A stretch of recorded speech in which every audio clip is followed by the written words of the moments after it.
우리 말씀을 받기 전에 함께 기도합시다. 오늘도 주님과 동행하기 위해서 말씀 앞에 섭니다. 성령께서 감동하여 주시고 그 말씀 가운데 은혜가 넘치게 하여 주시옵소서. 우리 합심하여서 함께 기도하겠습니다. 살아계시고 역사하시는 하나님 아버지 감사합니다. 오늘 말씀을 받기 전에 또 하나님 앞에 기도함으로 나아갑니다. 우리의 마음의 문이 열리시게 하여 주시고 주 성령의 감동하신 그 말씀의 역사가 일어나게 하시고 오늘 말씀 가운데 은혜 있고 하나님 그 은혜 가운데 살아갈 수 있는 저희들 되게 하여 주시옵소서.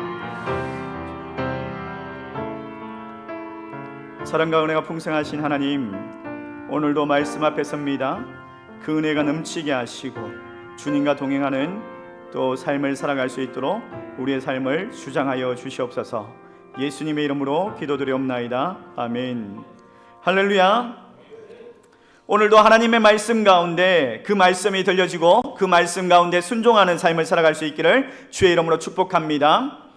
우리가 오늘 비대면으로 또 영상으로 예배 자리에 앉아 있지만 그 예배 자리에 함께 하신 분이 바로 하나님이십니다. 우리가 예배 자리에 앉아 있는 것은 우리 하나님께서 우리를 택하여 주셨기 때문이죠. 그 자리에 앉을 수 있는 것이 하나님의 축복인 줄 믿으시기 바랍니다. 시편 65편 4절 말씀에 보면 이런 말씀이 있습니다. 주께서 택하시고 가까이 오게 하사 주의 뜰에 살게 하신 사람은 복이 있나이다. 여러분, 저와 여러분이 바로 주님께서 복을 주신 복의 사람인 줄 믿습니다. 여러분 자신에게 이렇게 한번 말씀해 볼까요? 나는 하나님의 축복받은 사람이다. 예, 그렇게 한번 격려를 하고 힘을 얻었으면 좋겠습니다. 여러분 예전부터 한때 유행했던 사오정 시리즈를 아십니까? 이 이야기는 어떤 이야기냐면 수업 시간에 선생님이 칠판에 있는 글씨를 받아 적으라고 이야기를 합니다. 그때 사오정이 손을 들면서 이렇게 이야기하죠. 선생님, 칠판에 있는 글씨가 보이지 않습니다. 선생님이 사오정에게 아니 이게 안 보인다고? 너 눈이 몇이냐? 라고 물었어요. 그러니까 사오정이 제 눈은 둘인데요? 라고 이야기를 하는 거예요.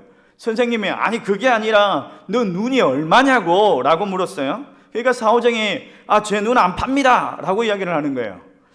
사오정은 이렇게 생긴 캐릭터인데 만화 주인공이죠. 귀가 잘 들리지 않습니다. 그래서 엉뚱하게 대답을 하곤 합니다. 사오정 시리즈를 또 하나 이야기를 한다면 이런 이야기가 있습니다. 사오정 주인과 사오정 점원이 카페를 함께 운영하고 있었습니다. 그 카페에 손님 3분이 왔어요. 그리고 사오정 점원이 주문을 받습니다. 손님 무엇을 주문하시겠습니까? 첫 번째 손님이 저는 커피를 주세요. 두 번째 손님이 저는 녹차를 주세요. 세 번째 손님이 저는 콜라를 주세요 라고 주문을 했습니다. 커피, 녹차, 콜라를 주문했는데 이 사오정 점원이 카운트를 보면서 그 주문 어떻게 하냐면 네 알겠습니다. 여기 우유 3잔 주세요 라고 이렇게 주문을 하는 거예요.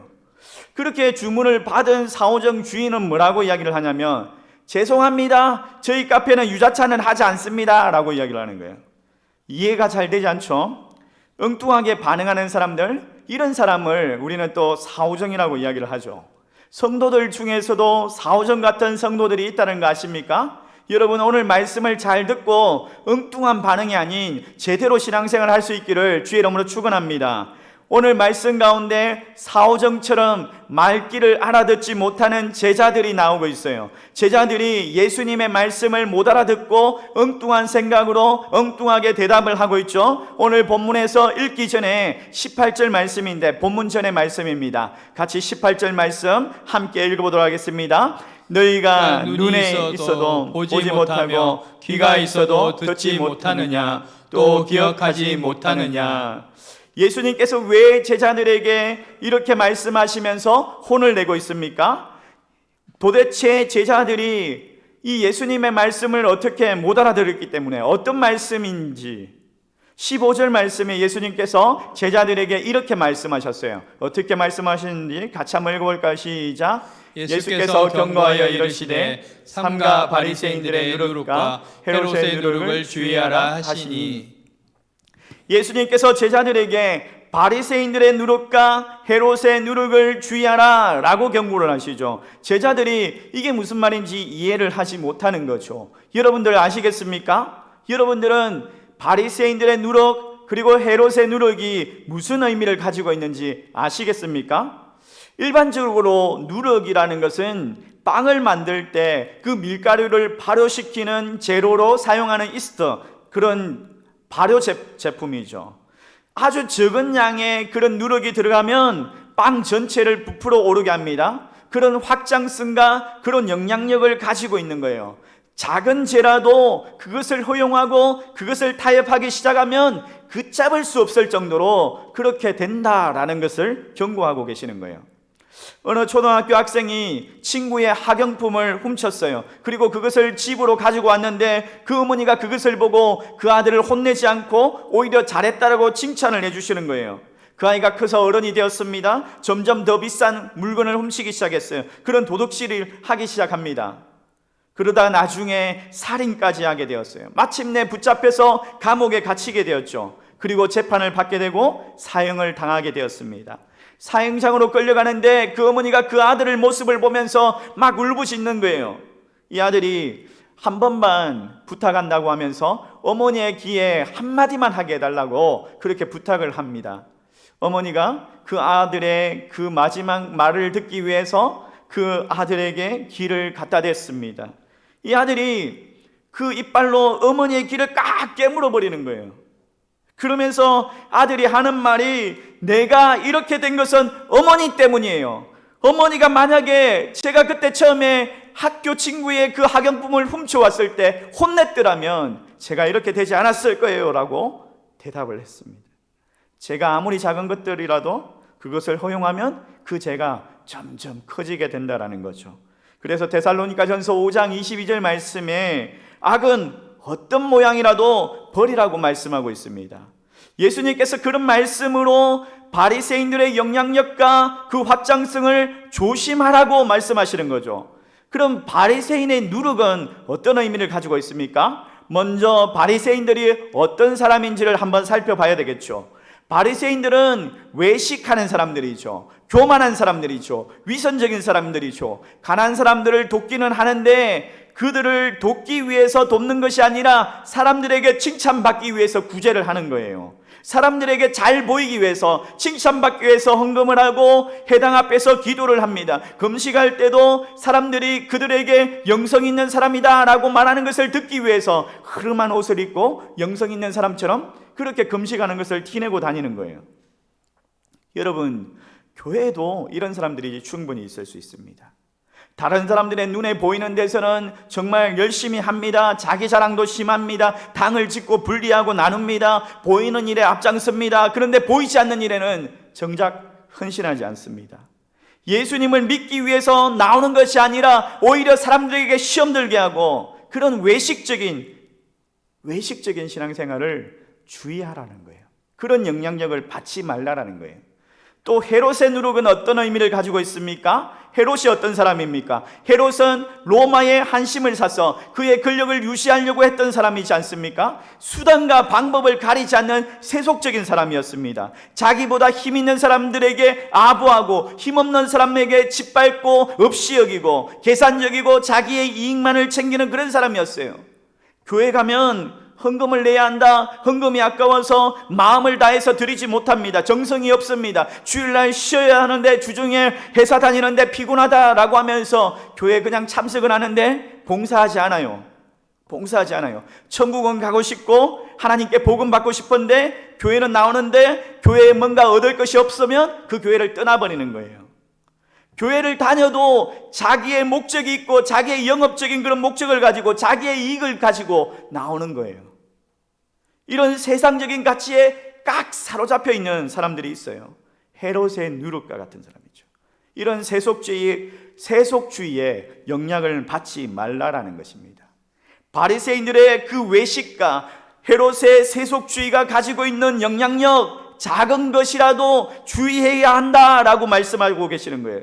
코로나 바이러스와 같이 눈에 보이지 않는 이 바이러스가 사람을 죽일 수 있는 것처럼 작은 죄라도 그 작은 죄를 허용하기 시작하면 우리가 예수 그리스도 그분을 바로 보게 되지 못한다라는 거예요. 예수님께서 그런 말씀을 제자들에게 하셨는데 제자들은 전혀 이해하지 못합니다. 그리고 뭐라고 수군거리는데 16절 말씀에 뭐라고 수군거리는지 같이 한번 읽어보겠습니다. 같이 읽습니다. 시작. 제자들이 서로 수군거리기를 수군거리기를 이는 우리에게 떡이 없음이로다 하거늘 떡을 챙겨오지 않아서 화를 내시는가 라고 하면서 완전 사오정 같은 이야기를 하고 있죠. 예수님께서 이걸 아시고 안타까워하십니다. 근데 여러분 마태복음 1장에서 14절 말씀에 보면 마태복음 8장 1절에서 14절 말씀에 보면 칠병이어의 사건이 나오고 있어요. 여러분 오병이어의 사건은 잘 아시는데 칠병이어의 사건을 모르시는 분들이 있죠. 마태복음 8장 6절 말씀에 보면 떡 7개를 축사하시고 제자들에게 나누어 주라고 말씀하시고, 그리고 7절 말씀에 보면 작은 생선 2마리를 나누어 주라고 말씀하시죠. 그리고 나서 이 칠병이어의 기적으로 4,000명을 먹이시고 7강주리가 남았더라라고 이야기를 하고 있어요. 14절 말씀에 보면 제자들이 떡을 가져오는 것을 잊어버렸답니다. 그리고 배에 떡 하나밖에 남지 않았다라고 이야기를 해요. 그 칠병이어의 기적에 남았던 떡을 가져오지 않았어요. 그래서 예수님께서 이 떡을 가져오지 않았다라고 우리를 혼내시는가? 라고 생각을 한 거예요. 예수님의 말씀을 제대로 이해하지 못했던 거죠. 엉뚱하게 생각을 했던 거죠. 왜 그렇습니까? 예수님의 말씀을 이해할 수 있는 영적인 수준이 되지 않았던 겁니다. 여러분 우리도 마찬가지입니다. 예배 시간만 되면 습관적으로 조는 사람들이 있죠. 예배 시간에 말씀에 집중하지 못합니다. 아직 영적인 수준이 미달이라는 거예요. 만약에 제자들이 예수님이 어떤 분이신지를 정확하게 알고 있었더라면 예수님의 말씀을 이해했을 것입니다. 예수님의 말씀 가운데 집중했을 거예요. 그런데 안타깝게도 제자들이 한 번만에 예수님의 말씀을 알아듣지 못합니다. 오늘 우리가 읽었던 이 본문 말씀에도 한 번만에 해결되지 못하는 그런 사건이 일어나고 있죠. 베세다 맹인 치유 사건입니다. 이 사건은 마가복음에만 나오는 말씀입니다. 이 맹인은 어떤 배경이어서 어떤 환경에서 이렇게 살아왔는지 성경에서 말하고 있지 않습니다. 단지 어떤 사람들이 이 사람을 예수님께 데리고 왔다라고 이야기하고 있어요. 그러면서 뭐라고 구했냐면 이 사람에게 손을 대어서 안수해서 고쳐주십시오라고 요청을 하는 거예요.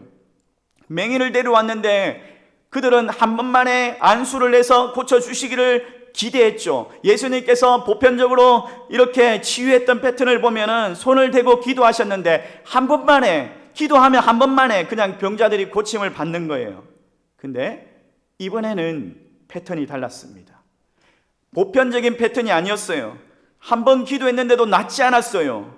어떤 패턴으로 고쳐주시냐면 단계적으로 고쳐주시죠. 23절 말씀을 우리 같이 한번 읽어보겠습니다. 같이 읽습니다. 시작. 예수께서 맹인의 손을 붙잡으시고 마을 밖으로 데리고 나가사 눈에 침을 뱉으시며 그에게 안수하시고 무엇이 보이느냐 물으시니 예수님께서 맹인의 손을 붙잡고 마을 밖으로 데리고 나가셨답니다. 그리고 그의 눈에 침을 뱉었다라요.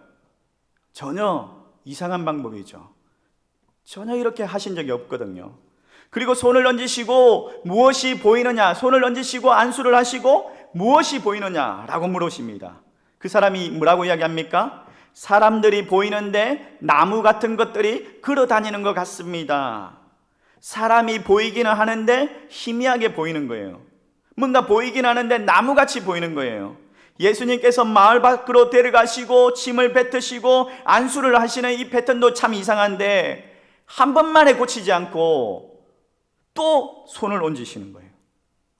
그리고 이 사람이 참 웃기는 게 맹인이 사람이 보이는데 나무 같은 것이 보입니다 라고 이야기를 하죠. 무슨 말이냐면 이 사람이 만약에 귀로 나무를 알았더라면 나무가 어떤 것인지 정확하게 알지 못했을 거예요. 근데 분명히 태어날 때는 그가 나무를 보았던 사람인 거죠. 그러니까 살아가다가 중도에 실명된 거죠. 그러니까 다시 말해서 나무도 알고 사람도 아는 그런 사람이라는 거예요.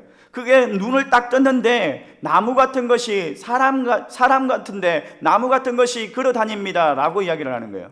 뭔가 인식을 하고 있다는 거예요. 만약에 귀로 들었더라면 나무가 어떻게 생겼는지 알지 못했을 겁니다.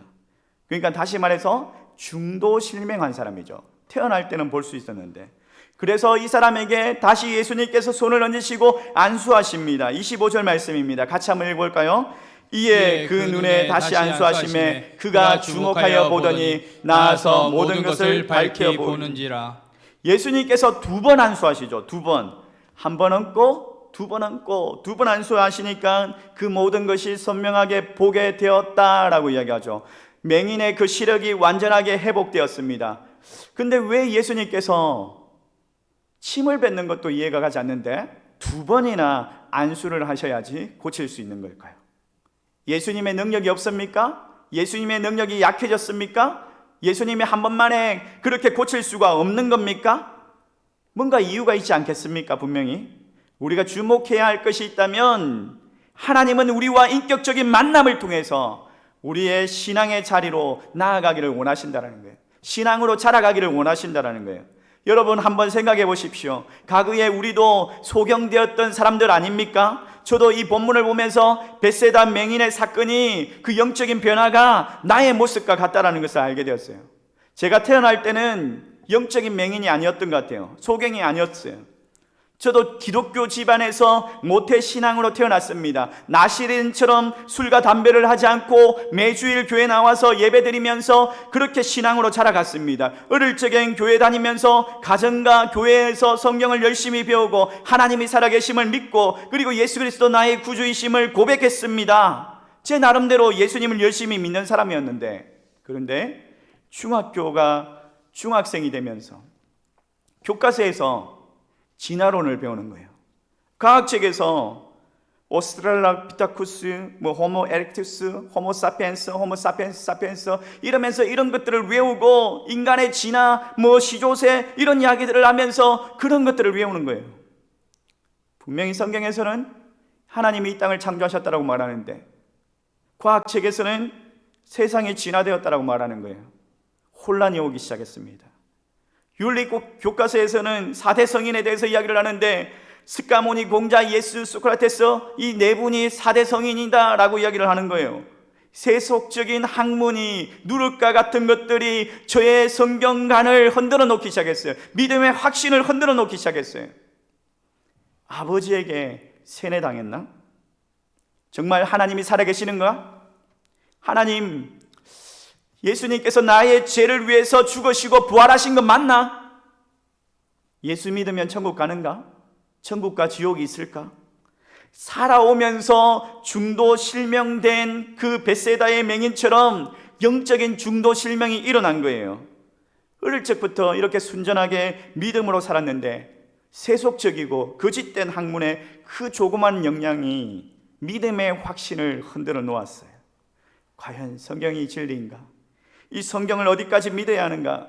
무드셀라가 969세까지 살았다라고 하는데 너무 비현실적이야. 인간이, 원숭이가 사람 되는 것이나 사람이 900세 이상을 사는 것이나 현실적으로 거의 불가능한 일인데 그 둘 다 마찬가지인데 그래도 진화론을 주장하는 사람들은 과학자들이고 세상이 인정하는 똑똑한 사람들이니까 그들이 말하는 것들이 더 신뢰성이 있고 더 신빙성이 있어 보였습니다. 그리고 우리가 과학책에서 배우고 시험도 치지 않습니까?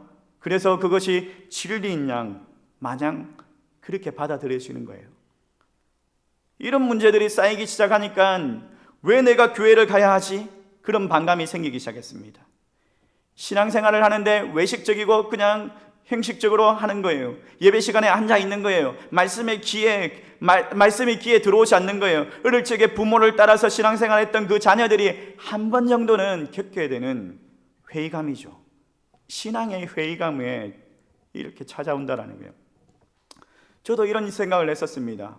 나중에 대학생이 되면, 성인이 되면 교회를 안 가야 되겠다. 그때는 내 마음대로 한번 살아봐야 되겠다. 그런 생각을 했던 것 같아요. 그리고 고등학교 3학년 때 아버지의 강요로 가기 싫었던 그 수련회를 억지로 참석하게 되었습니다. 가기 싫었는데 억지로 끌려갔어요. 예수님께 끌려갔던, 예수님의 손에 붙잡혀서 끌려갔던 그 맹인처럼 마을 밖으로 예수님께서 그를 강제적으로 끌고 가다시피 데리고 갔죠. 만약에 그 벳세다 맹인이 예수님의 손에 끌려가는 도중에 어디로 가십니까 하면서 손을 만약에 뿌리쳤더라면 어떻게 됐을까요? 만약에 벳세다 그 맹인이 예수님께서 침을 뱉으실 때 뭐 하시는 겁니까? 이 더럽게 시리 이러면서 예수님이 손을 대기 전에 그 침을 닦아버렸더라면 어떻게 되었을까요?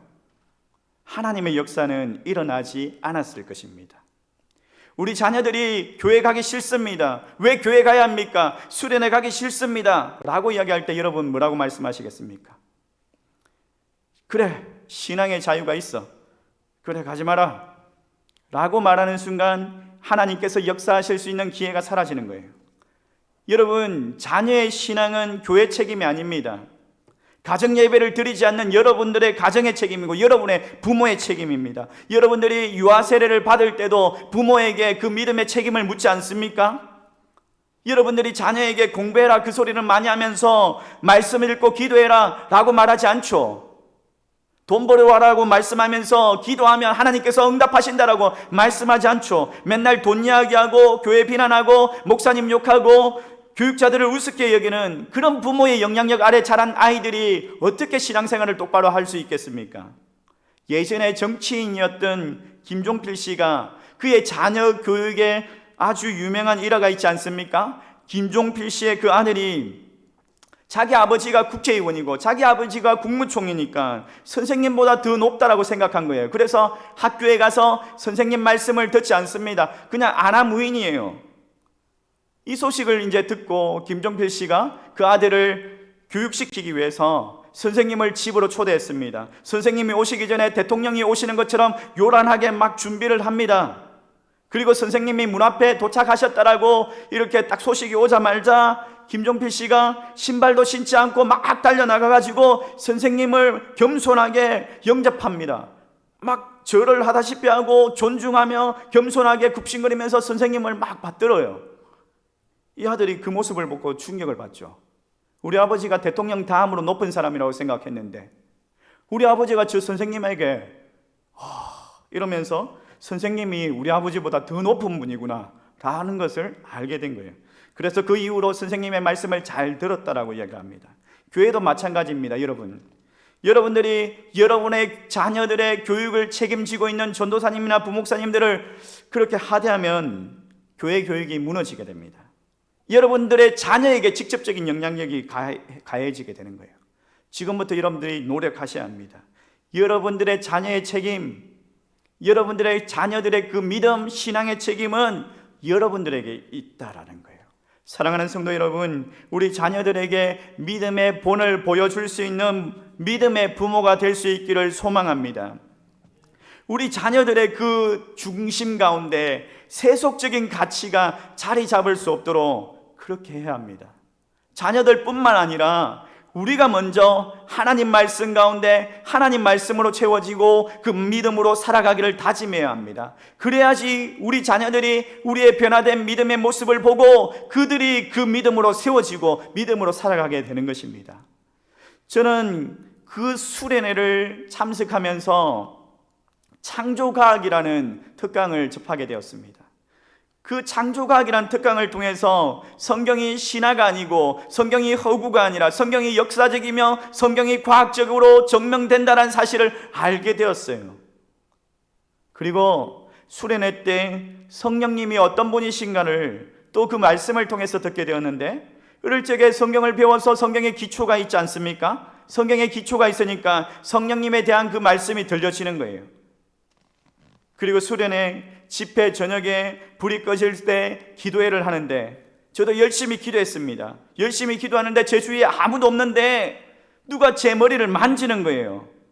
눈을 떠보면 아무도 없어요. 눈을 감고 열심히 기도하면 또 누가 나의 머리를 만지는 거예요. 눈을 떠보면 아무도 없습니다. 또 누가 내 머리를 만지는 거예요. 그때 성령님이시구나 라는 감동이 왔습니다. 그러면서 주체 없이 눈물이 쏟아져 나오면서 주님, 저는 죄인입니다. 저 같은 죄인도 사랑하십니까? 라고 하면서 제 죄가 하나하나 고백되면서 회개되기 시작했어요. 울부짖으면서 기도하는데 주님께서 저에게 약속의 말씀을 주시는데 갈라디아서 2장 20절 말씀이었습니다. 내가 그리스도와 함께 십자가에 못 박혔나니 그런적 이제는 내가 사는 것이 아니요 오직 내 안에 그리스도께서 사시는 것이다. 이제는 내가 육체 가운데 사는 것이 아니라 나를 사랑하사 나를 위하여 자기 자신을 버리신 하나님의 아들을 믿는 그 믿음 안에서 사는 것이다 라고 그 약속의 말씀을 확정되게 주시는 거예요. 주님께서 나를 포기하지 않으셨구나. 나 같은 죄인도 사랑하시는구나. 그런 위로가 되면서 창세기 1장 1절 말씀, 태초에 하나님이 천지를 창조하시니라, 이 말씀이 믿음의 확신으로 다가오기 시작했습니다. 태초에 하나님이 천지를 창조하셨는데 하나님께서 동정녀 마리아를 통해서 예수 그리스도를 보내시고 죽은 자를 살리시는 그런 기적도 못 하시겠나? 할 수 있어. 하나님은 하실 수 있어. 예수 그리스도 십자가에 죽으시고 부활하시는 그 사건 할 수 있어. 그 믿음의 역사들이 저에게 진리로 다가오기 시작하는 거예요. 믿음이 회복되기 시작했습니다. 믿음의 확신 가운데 거할 수 있게 되었습니다. 이제까지 하나님을 아버지를 통해서, 교회를 통해서 그냥 귀로만 들어왔다면 나의 하나님으로 만나는, 인격적으로 주님을 만나는 그런 시간이었습니다. 그럼에도 불구하고 그 수레네는 베세다 맹인에게 첫 번째 안수하셨던 그런 안수와 같았어요. 보기는 보지만 사람이 나무와 같이 희미하게 보이는 그런 영적인 상태예요. 여러분, 기도하실 때 하나님을 어떻게 부르십니까? 하나님 아버지라고 부르지 않습니까? 왜 하나님을 아버지라고 부르십니까, 여러분? 하나님께서 우리에게 아빠, 아버지라고 부를 수 있는 특권을 주셨죠. 권한을 주셨죠. 요한복음 1장 12절 말씀에 보면 영접하는 자 곧 그 이름을 믿는 자에게는 하나님의 자녀가 되는 권세를 주셨으니, 예수 그리스도를 믿는 사람, 그 예수 그리스도를 구주로 믿는 사람에게 하나님의 자녀가 되는 권세를 주셨다라는 거예요. 갈라디아서 4장 6절 말씀에 보면 너희가 아들임으로 하나님이 그 아들의 영을 우리 마음 가운데 보내사 아빠 아버지라 부르게 하셨느니라. 엄청난 특권을 주신 거죠. 하나님을 아버지라고 부를 수 있는 그런 특권을 허락하여 주셨다라는 거예요. 우리가 하나님을 아버지라고 부르는 순간 우리가 가지고 있던 이 문제가 하나님의 문제가 되는 거예요. 우리의 문제가 아니라 하나님께 맡겨드리는 그런 문제가 된다라는 거예요. 이런 엄청난 특권을 주셨는데, 제가 수련회 때 주님을 인격적으로 만났지만은, 하나님의 자녀라는 것을 알았지만은 그 엄청난 특권을 누리면서 살지 못했던 거예요. 기도할 때 하나님을 아버지라고 부르는 것이 불경해 보였습니다. 내가 어떻게 감히 하나님을, 전능하신 하나님을 아버지라고 부를 수 있어? 예의도 없는 것 같아. 하나님을 가볍게 여기는 것 같았어요.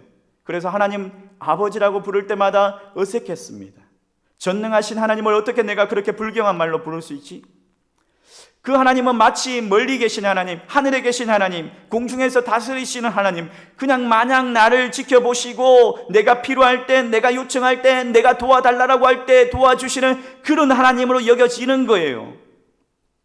예수님께서 맹인에게 2번 안수하셨던 것처럼 제게 예수님의 2번째 안수는 대학 4학년 때였던 것 같아요. 제가 지난 주일날 설교했던 그 예화 가운데 나왔던, 제가 전도했던, 고등학교 때 전도했던 친구가 아버지가 돌아가셨을 때, 윤종아, 이제 너에게 아버지가 한 분 계시는구나 라고 이야기했던 그 말이 그때 당시에는 크게 위로가 되지 않았습니다. 힘내라, 아버지가 천국 가셨다, 우리가 신앙생활 잘하다가 함께 천국 가서 만나자라고 이야기했다면 더 위로가 되었을 줄 모릅니다. 근데 왜 그런 말을 했지? 라고 생각을 했었어요.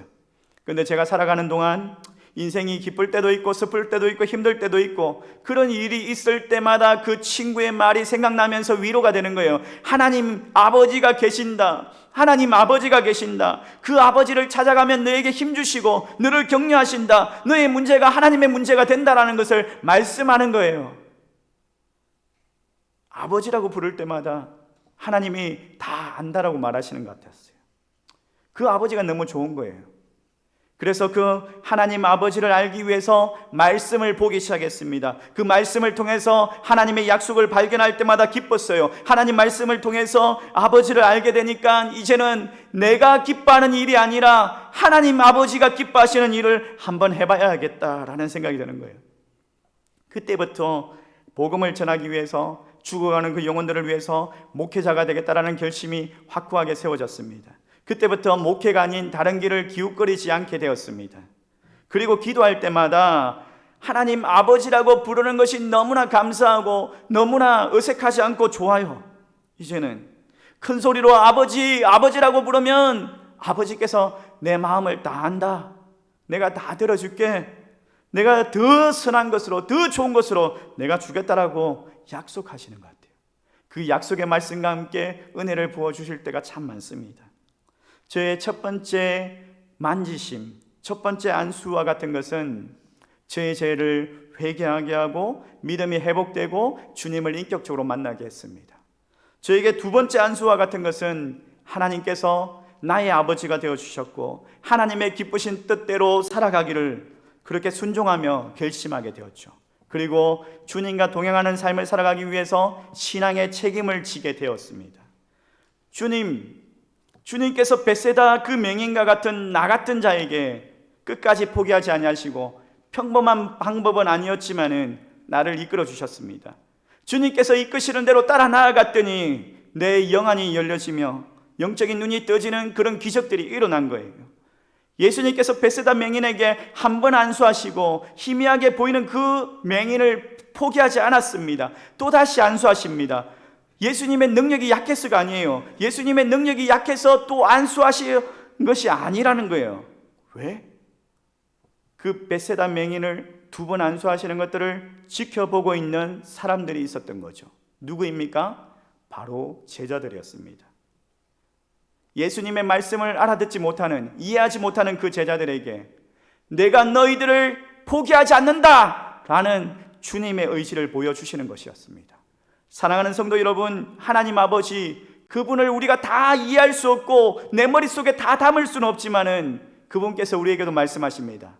내가 너를 포기하지 않는다. 내가 너를 포기하지 않는다.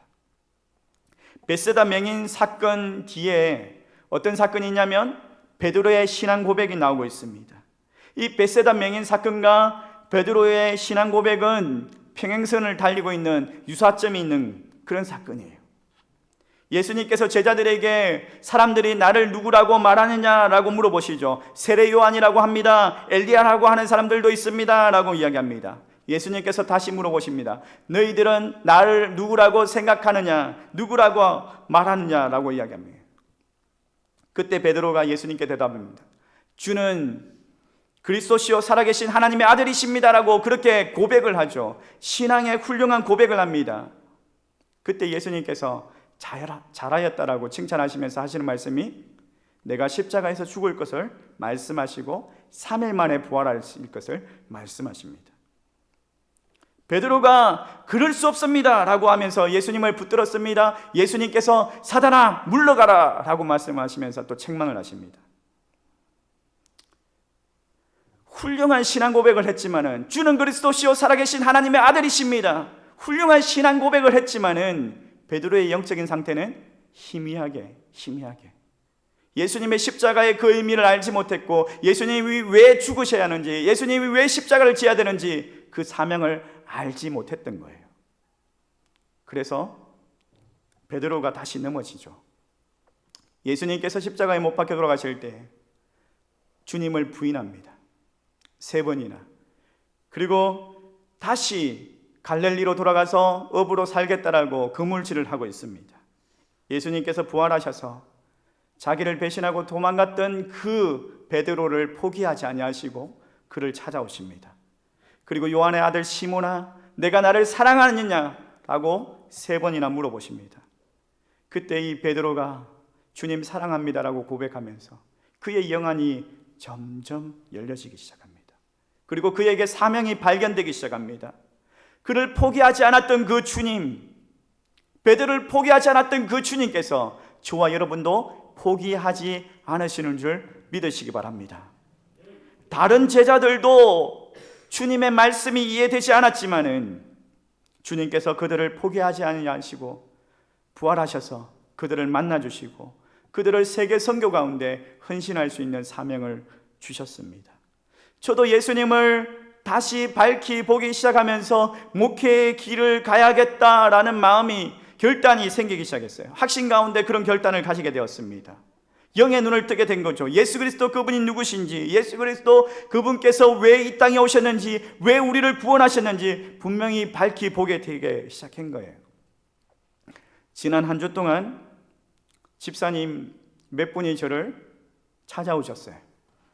그리고 그 집사님들과 이렇게 개인 면담을 하면서 집사님들의 공통된 그 기도 제목 가운데 하나가 우리 아이가 대학생이 되었는데 교회를 가지 않는다라는 거예요. 제가 그렇게 조언을 해 주었습니다. 눈물로 기도하셔야 됩니다. 끝까지 포기하면 안 됩니다라고 조언해 주셨습니다.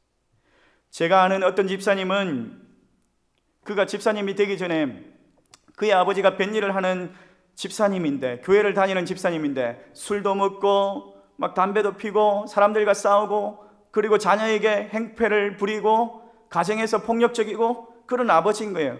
아버지가 무서워서 그냥 교회에 나가주는 거예요. 그 아이가 20대가 되었어요. 그 집사님이 20대가 되어서 아버지가 화를 내면 대받아 치는 거예요. 이제는 내가 힘이 있다는 것을 보여주는 거예요. 아버지가 힘으로 그 아들을 당할 수 없는 나이가 된 거죠. 그때부터 아버지가 변화되기 시작하더라는 거예요. 아버지가 매일 새벽 기도를 나가시고 뱃일을 시작하기 전에 늦게까지 술 먹고 새벽까지 술 먹고 들어와서 늦잠 자고 있는 아들 머리맡에 와서 매일 기도하고 나가시는 거예요. 어느 날 한 번은 자고 있는데 막 비가 떨어지는 걸 경험했대요. 분명히 내가 내 방에 들어와서 자고 있는데 눈물이 막 떨어지는 걸 보게 된 거죠. 아버지의 눈물이었던 거죠. 그렇게 강해 보이던 그 아버지가 이렇게 눈물을 흘리는 것을 보고 그의 마음이 흔들리기 시작했습니다. 그래서 다시 믿음의 자리로 가야 되겠다, 다시 교회를 가야 되겠다라고 생각하면서 교회로 돌아오게 되었고 이제는 집사님이 되었다라고 말씀하시더라고요. 여러분, 물의 순환 과정을 아십니까? 수증기가 증발되면 하늘로 올라가죠. 그리고 이것이 어느 정도 양이 모이면은 구름이 되고 구름이 무거워지면 비로 내리게 됩니다. 그 비가 메마른 땅을 적시고 생명들이 살아나게 됩니다. 여러분, 우리의 눈물의 기도가 바로 이런 거예요. 우리의 눈물의 기도가 이렇게 모이기 시작하면 그것이 증발되어서 하나님 앞에 올려드리면 하나님의 임재의 구름이 되는 것입니다. 하나님의 임재의 구름이 이렇게 모이게 되면은 은혜의 단비로 내려지게 되는 거죠. 그리고 우리의 자녀들의 그 메마른 심령을 적시고 우리의 자녀들의 생명을 살려내게 하는 것입니다. 사랑하는 성도 여러분, 이제 저와 여러분들의 차례입니다. 주님께서 우리를 포기하지 않으셨던 것처럼 우리에게 맡겨주신 자녀들, 우리에게 맡겨주신 가족들, 우리의 그 영혼들을 포기하지 않으셔야 합니다. 그리고 그들을 위해서 날마다 하루하루를 눈물로 채워가면서 눈물을 흘리며 기도해야 합니다. 그때 주님께서 2번 만지시는 역사가 일어납니다. 그때 주님께서 2번이 아니라 그들을 포기하지 아니하시고 우리 자녀들을 살려내시는 그런 능력의 역사가 일어나는 줄 믿습니다. 눈물의 기도를 포기하지 마십시오. 사랑하는 성도 여러분, 우리가 기도하면 우리의 자녀들이, 우리에게 맡겨주신 그 영혼들이 하나님께서 그들의 눈을 뜨게 하실 줄 믿습니다. 그렇게 믿으시기 바랍니다. 오늘 말씀을 생각하면서 우리가 함께 찬양하기를 원합니다. 어두운 내 눈을 밝히사 진리를 보게 하소서. 내 눈이 먼저 밝아지고, 내 눈이 먼저 밝아지고 내 믿음의 영안을 가지고 내 자녀들을 살려내는 그런 기도로 나아가겠습니다. 이런 말씀을 가지고 우리 함께 찬양합시다.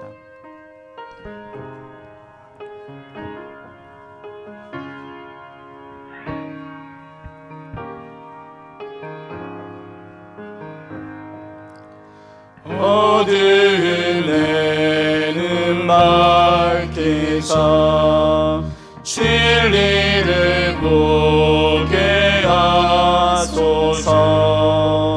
진리의 열쇠 내게 주사 참빛을 찾게 하소서.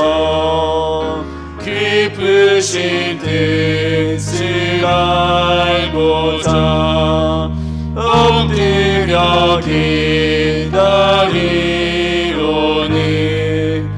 내 눈을 뜨게 하소서.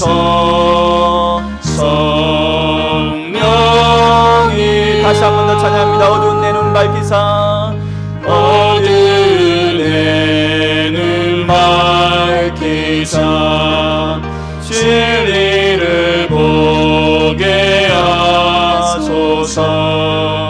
진리의 열쇠 내게 주사 참 빛을 찾게 하소서. 깊으신 뜻을 알고자 엎드려 기다리오니 내 눈을 뜨게 하소서. 성령이여.